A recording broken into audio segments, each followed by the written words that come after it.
തന്നതല്ലല്ലോ, കാത് തന്നില്ലേ ചോദിച്ചിട്ട് തന്നതല്ലല്ലോ, കൈ തന്നില്ലേ ചോദിച്ചിട്ട് തന്നതല്ലല്ലോ, അപേക്ഷ സമർപ്പിക്കാതെ തന്നെ ആവശ്യമുള്ളതൊക്കെ തന്ന രാജാവല്ലേ.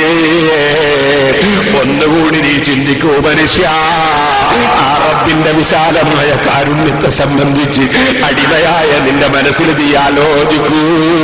ഈ പാവപ്പെട്ട എന്നോട് ഒരാൾ പെണ്ണ് ചോദിച്ചു, ഞാനവന് പെണ്ണ് കൊടുത്തു.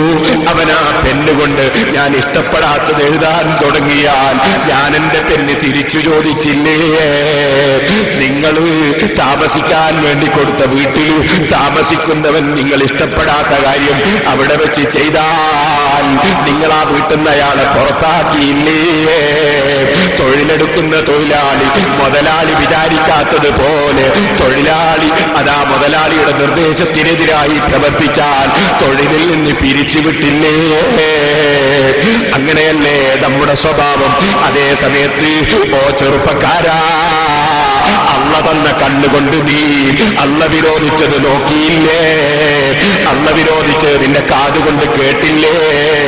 സഹോദരി, നീ ഗീബത്ത് കേട്ടില്ലേ? ഓ കാരണവന്മാരേ, അള്ള തന്ന നാവ് കൊണ്ട് നമ്മൾ കള്ളം പറഞ്ഞില്ലേ? നമ്മൾ ഗീബത്ത് പറഞ്ഞില്ലേ? ആലിമീങ്ങളെ കുറ്റം പറഞ്ഞില്ലേ?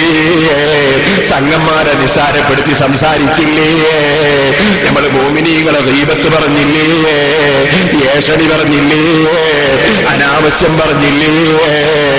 കാര്യത്തിന്റെ വസ്തുതകൾ അറിയാതെയും അറിഞ്ഞും നമ്മൾ അള്ള പൊരുത്തപ്പെടാത്ത ധാരാളം സംസാരങ്ങൾ അള്ള തന്ന നാവ് കൊണ്ട് സംസാരിച്ചില്ലേ?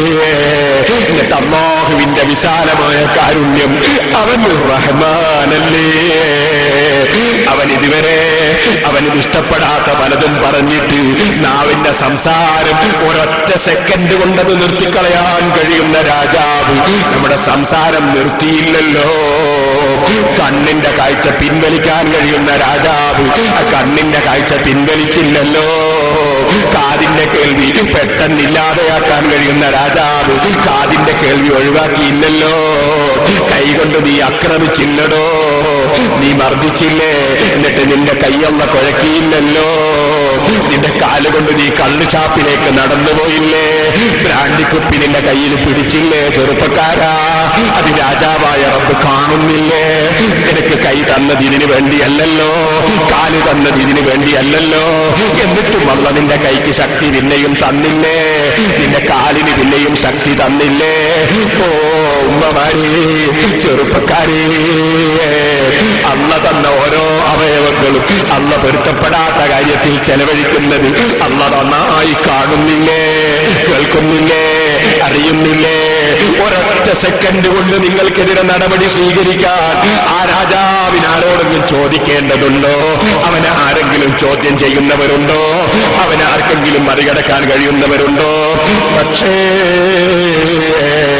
അല്ലാഹു ജല്ല ജലാലുഹു അവിടെയൊന്നും തന്നെ മുടക്കങ്ങൾ തരാതെ പിന്നെയും നിനക്ക് അനുഗ്രഹം ചൊരിക്കുകയല്ലേ. വല്ലാത്ത കാരുണ്യമുള്ളവൻ തന്നെ. ഉമ്മമാരെ, നിങ്ങളെ മക്കളുടെ കല്യാണത്തിന്റെ ദിവസം നിങ്ങൾ നിസ്കാരം കളാക്കിയില്ലേ? നിങ്ങളതാ കല്യാണം കഴിക്കുന്ന ദിവസം നിസ്കാരം കളാക്കിയില്ലേ? ചെറുപ്പക്കാരാ, അള്ള നിഅമത്ത് തരുന്ന ദിവസം നന്ദി ചെയ്യുന്നതിന് പകരം നീ നന്ദികേട് കാണിച്ചില്ലേ? ജീവിതത്തിൽ ഒരിക്കലും സ്വർണത്തിന്റെ മോതിരം ധരിക്കാത്ത നീ നിന്റെ കല്യാണ ദിവസം അള്ള നിഅമത്ത് ചെയ്ത ദിവസം ഈ സ്വർണത്തിന്റെ മോതിരം ധരിച്ച് ഭാര്യ വീട്ടിലേക്ക് പോയില്ലേ? നീ നിക്കാഹിനിരുന്നില്ലേ? എന്നിട്ടും നിന്റെ കയ്യിന്റെ വിരളല്ല നശിപ്പിച്ചില്ലല്ലോ. സന്തോഷമുള്ള രാത്രിയിൽ നീ അള്ള ഹറാമാക്കിയ വാദ്യമേളങ്ങളും അള്ള ഹറാമാക്കിയ തെറ്റുകുറ്റങ്ങളും കല്യാണ പന്തലിൽ വെച്ച് ചെയ്തില്ലേ? നീ അവിടെ ആണും പെണ്ണും ഇടകലർന്നില്ലേ? അള്ള വിരോധിച്ചത് പലതും ചെയ്തു കൂട്ടിയില്ലേ? എന്നിട്ടും അല്ലാഹു തആല നിന്റെ കല്യാണം മുടക്കാൻ അല്ലാഹുവിന് വല്ല പ്രശ്നവുമുണ്ടോ? ഒരു സെക്കൻഡ് കൊണ്ട് നിന്റെ കല്യാണം മുടക്കാൻ അല്ലാഹുവിന് കഴിയില്ലേ? പക്ഷെ അള്ള നടപടി സ്വീകരിക്കാതെ ഇനിയെങ്കിലും നീ നന്നാകൂ മോനെ, ഇനിയെങ്കിലും ചിന്തിക്കൂ മോനെ, ഇനിയെങ്കിലും എന്നെ സ്നേഹിക്കൂ മോനെ. ഓ സഹോദരന്മാരെ, എന്നൊരു ബാപ്പ പറയുന്നത് പോലെയൊന്നുമല്ലല്ലോ സൃഷ്ടികളോട് റബ്ബ് സുബ്ഹാനഹു വ തആല നിങ്ങൾ ഇനിയെങ്കിലും എന്റെ രാജകീയ പദവിയെ കുറിച്ച് നിങ്ങളൊന്ന് ചിന്തിക്കൂ. ഞാൻ റബ്ബുൽ ആലമീനാണ് കേട്ടോ. ആകാശങ്ങളും ഭൂമികളും ഒക്കെ സൃഷ്ടിച്ച് പോറ്റി വളർത്തുന്ന രാജാവാണ് കേട്ടോ. പക്ഷേ നിങ്ങളെ തെമ്മാടിത്തങ്ങളൊന്നും ഞാൻ അറിയാഞ്ഞിട്ടല്ല, എനിക്ക് നടപടി സ്വീകരിക്കാൻ കഴിയാഞ്ഞിട്ടല്ല. അർ-റഹ്മാനിർ റഹീം, ഞാൻ വിശാലമായ കാരുണ്യമുള്ളവനാണ്. അതുകൊണ്ട് വീണ്ടും വീണ്ടും നിങ്ങൾക്ക് തൗബക്ക് സന്ദർഭം നൽകുകയാണ്, നന്നാകാൻ ചാൻസ് നൽകുകയാണ്, ചിന്തിക്കാൻ അവസരം നൽകുകയാണ്. ഞാൻ റഹ്മാനാണ് കേട്ടോ. അവന്റെ കാരുണ്യം അതെത്ര വിശാലമാണ് സഹോദരന്മാരെ. അതുപോലെ കാരുണ്യമുള്ള വല്ല സൃഷ്ടിയും ഉണ്ടോ? വല്ലവരും ഉണ്ടോ?